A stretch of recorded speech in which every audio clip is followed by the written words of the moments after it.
So a common cause of roof damage in Southern California is heat.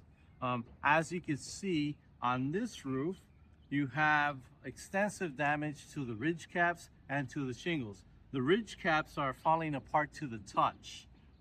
So what that is, when I say heat damage, is in the attics underneath, the hip and ridge are the highest points of the attic. And as we know, heat rises. So these are the first telltale signs that you have heat damage. Please take a look at the shingles and you'll notice that the fiber is being exposed.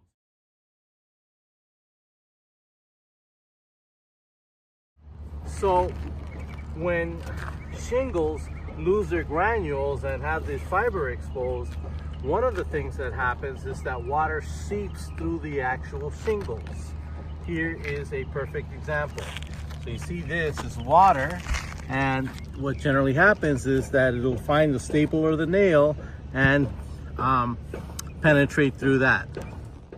For those of you that want to see what it looks like inside the attic or inside the garage, I'm going to show you, but I got to warn you, it's a bit dark over here, so I don't know how much of it you're going to see, but I'll do the best to show you, okay?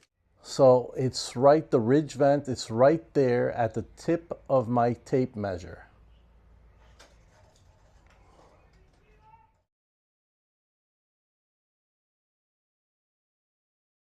So as you can see, we've completed the re-roof and we did something to fix the heating problems we had with the previous roof. We have obviously new hip and ridge caps, and underneath the ridge, you could see the ridge ventilation that we installed. In this case, this is a GAF system, so we installed the Cobra ventilation system.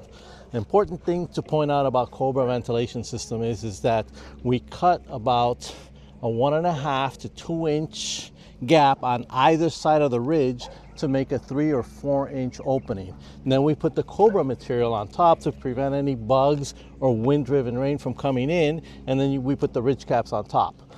Another important feature that many roofers miss is that it's not only important to put exhaust ventilation, but in a home like this one that did not have any intake, we installed some O'Hagan's ventilation. Now these vents are going to suck in fresh air from outside and circulate and be exhausted through our ridge vent. So it's a complete ventilation system. So when you look at the roof in its entirety, it's going to last as long as it's supposed to because it has proper ventilation.